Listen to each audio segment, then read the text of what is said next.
ముఖ్యంగా గాజువాకలో ఈసారి గుడివాడ అమర్నాథ్ వైసీపీ నుంచి టీడీపీ నుంచి పల్లా శ్రీనివాస్ గారు పోటీ చేస్తారు. ఎవరు గెలుస్తారంటారు? ఎవరికి గెలిపే అవకాశం ఉంది? గుడివాడ అమర్నాథ్ గారు గెలుస్తారండి. ఎందుకండి?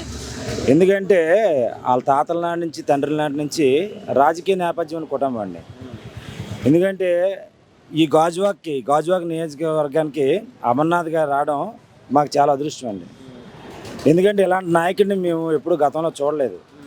యువకుడు, ఉత్సాహవంతుడు, బాగా చేస్తాడని నమ్మకం ఉంది. ఇలాంటి నాయకుడు కావాలని ఎన్నో సంవత్సరాలు బట్టి మేము వేచి చూస్తున్నాం. ఎందుకంటే యువతకి మరి ముఖ్యంగా మొన్న ఐటీ శాఖ మంత్రిగా ఈయన చేశారు. యువతకి మెరుగ్గా ఉంటుందన్నమాట. రేపు పొద్దున ఈయన ఇక్కడ ఎమ్మెల్యేగా అయితే యువతకి మంచి అవకాశాలు దొరుకుతాయి, ఉద్యోగ అవకాశాలు దొరుకుతాయి. అన్ని వర్గాలే, కుల మతాలకు అతీతంగా అన్ని వర్గాలే పట్టించుకుంటాడు. ఎందుకంటే మరి ముఖ్యంగా అతను ఏంటంటే నెమ్మది, అతనిలో మంచితనం, కులాలకు మతాలకు అతీతంగా అందరినీ ఆప్యాయంగా పలకరిస్తారండి. గతం నుంచి మాకు పరిచయం ఉంది. వాళ్ళ నాన్నగారి నుంచి నాకు పరిచయం ఉంది. ఎందుకంటే నేను ఒక దళిత లీడర్ని కాబట్టి వాళ్ళ నాన్నగారి నుంచి నాకు పరిచయం ఉంది. వాళ్ళ తాతగారిని తెలియదు కానీ పార్టీలో లేకపోయినా దళితుల కోసం పోరాడతారు. అంతే కదా? అవునండి. గతంలో ఎమ్మెల్యేగా చేశారు. ఈయన కూడా సౌమ్యుడు అంటున్నారు పల్లా గారికి. ఆయన విజయ అవకాశాలు ఎలా ఉంటాయండి? పల్లా గారు సౌమ్యుడే కానండి, నెమ్మదస్తుడండి.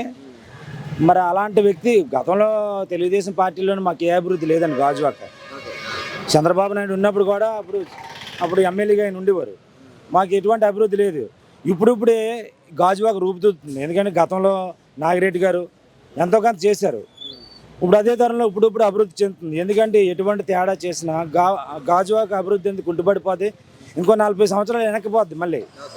అందుకోసం అంటే ఇలాంటి యువ నాయకుడిని తెచ్చుకుంటే, ఎందుకంటే అత్యంత సన్నిహితంగా జగన్మోహన్ రెడ్డి గారికి సన్నిహితంగా ఉంటారు. ఈయన ఎలాంటి వ్యక్తిని తెచ్చుకుంటే రేపు యువతకి బాగుంటుందని మేము కోరుకుంటున్నాం. ఖచ్చితంగా 100% అమర్నాథ్ గారు గెలుస్తారండి. ఎందుకంటే మంచి కుటుంబం అండి అది. ఎవరిని ఇబ్బంది పెట్టి కుటుంబం కాదు.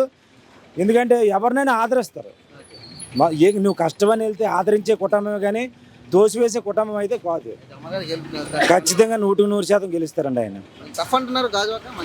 అలాగేం లేదండి, టఫ్ అనేం లేదు. ఎందుకంటే జగన్మోహన్ రెడ్డి గారు చేసిన పథకాలు ప్రజల గుండెల్లోకి వెళ్ళిపోయండి. ఎందుకంటే మరి అలాంటి పథకాలు మరి ఇప్పుడు ఆయన్ని గెలిపిస్తాయి, కంపల్సరీ గెలిపిస్తాయి.